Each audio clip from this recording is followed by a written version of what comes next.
Hello everyone, I'm Dr. Stefan Ivantu. Does this pattern sound familiar with you? Successfully you are quitting to smoke, only to find yourself constantly attached to a vape. You finally manage to put the vape down, and suddenly your daily coffee intake doubles and your phone screen time skyrockets. If you're nodding along, you're not alone.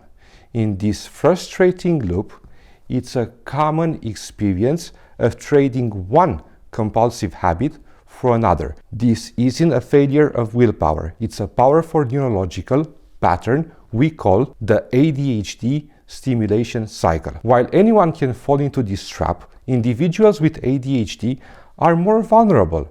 The good news is that you're not a lost cause. Understanding the why behind your habits is the first most critical step. This video and its strategies are for educational purposes only.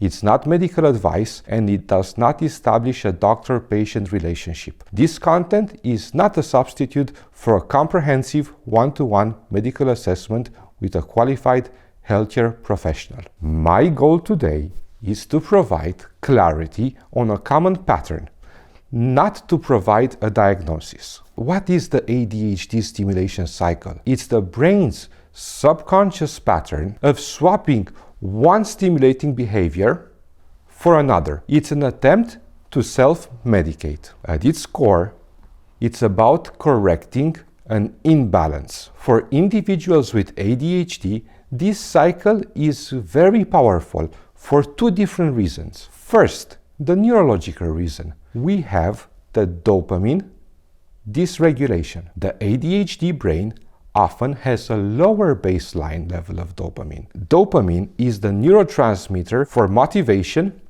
and reward. This creates a constant neurological thirst for activities that provide a quick hit. Second, the psychological reason. This is linked to executive function deficits. This impacts your self-regulating and impulse control, making it physically harder to resist those urges or pause between an impulse and an action. This is not a moral failing, it's a neurological coping mechanism. It will find the most accessible way to get that dopamine fix.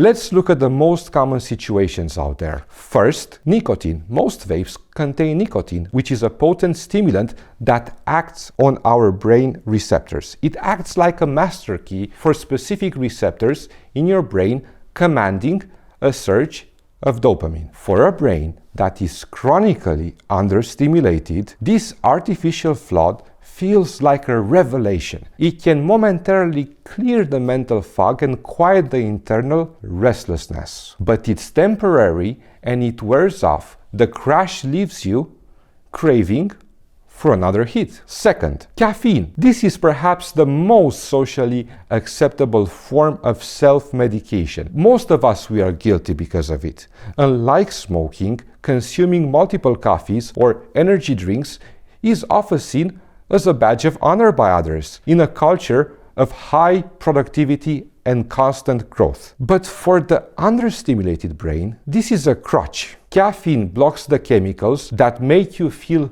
tired while boosting dopamine, giving you an artificial state of focus.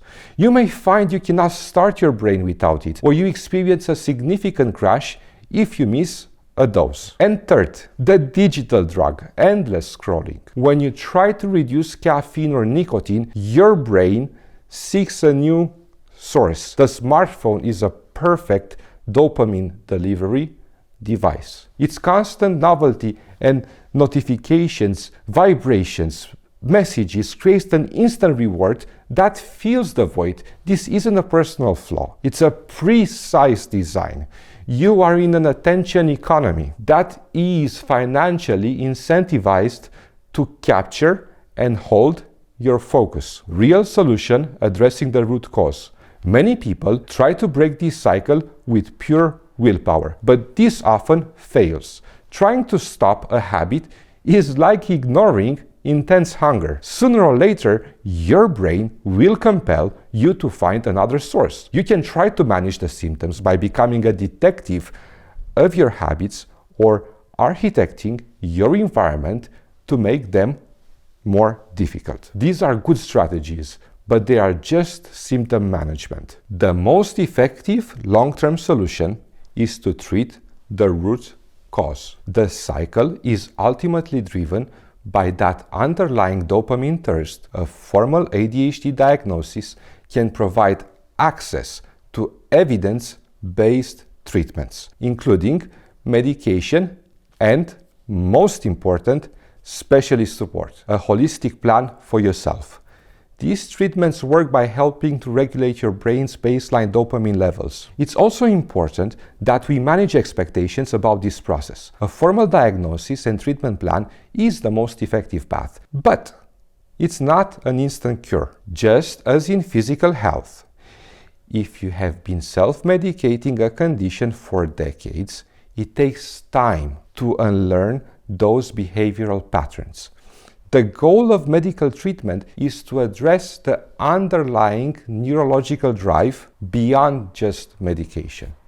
It helps to quiet the thirst, the work of unlearning the habit of reaching for the vape or the phone, and it makes it more significantly achievable. But it is still a process. Our goal is not perfection, but to give you the control and the tools so you can have a stable, sustainable foundation that allows you to be in control. The ADHD stimulation cycle is a neurological pattern, not a personal failing. It is your brain's attempt to find balance. If this pattern has resonated with you, I invite you to consider the next step. Our clinic, specializing in providing comprehensive private ADHD assessments in London and in the UK, and we provide holistic treatment plans. This includes managing technology in a positive way for your own mental health. Start visiting our website at